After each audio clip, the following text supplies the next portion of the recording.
but it was working again, her eyes adjusting to the darkness, taking in shadowy details of her prison. Silver gray walls, no windows, no door, just a dark alcove across from her that could have led to a hallway or an exit. She needed to get up and get out because someone had brought her here. Whoever it was could return, probably would return. She'd been asking too many questions. She'd been talking to too many people. She'd been trying to find the truth because she hadn't believed the coroner's report that Ruby had died of an accidental drug overdose. Ruby didn't take illegal drugs. She hated to take prescribed ones. She preferred holistic approaches to illness, meditation, healthy living, exercise. She rarely took an aspirin for pain, and as far as Ella knew, hadn't been sick with more than a cold in years. Her mother had died of a drug overdose when she was 14, and Ruby had vowed never to follow in her footsteps. Ella had told the police that. She'd told the coroner that.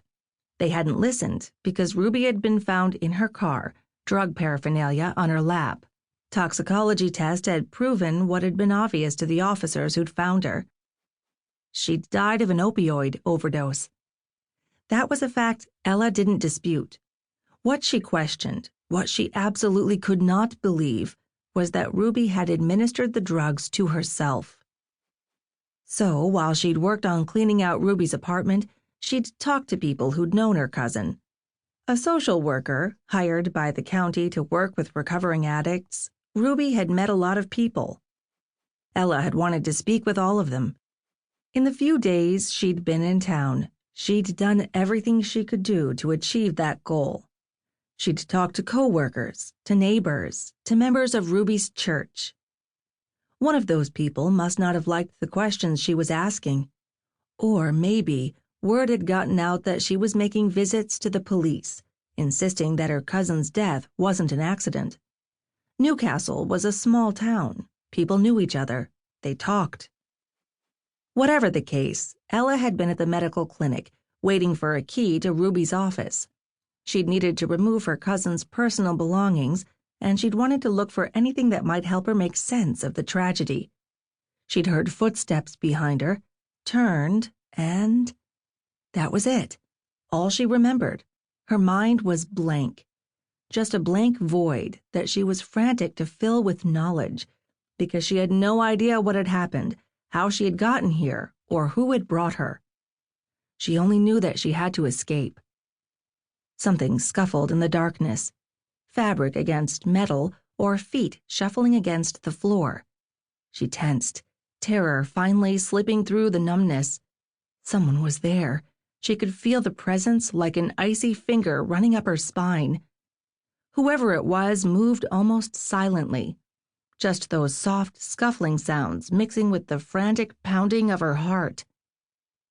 She managed to get to her feet, her ankles so tightly bound she could barely shuffle backward.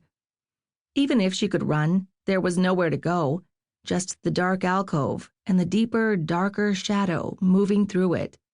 Her heart thumped painfully, her attention riveted to the person walking toward her.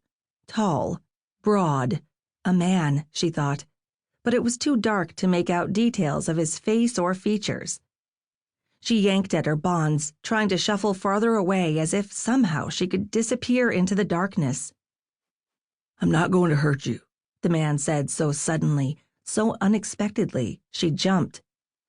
"Said every serial killer who ever tried to convince a victim she was going to be okay," she responded, her mouth cottony with fear.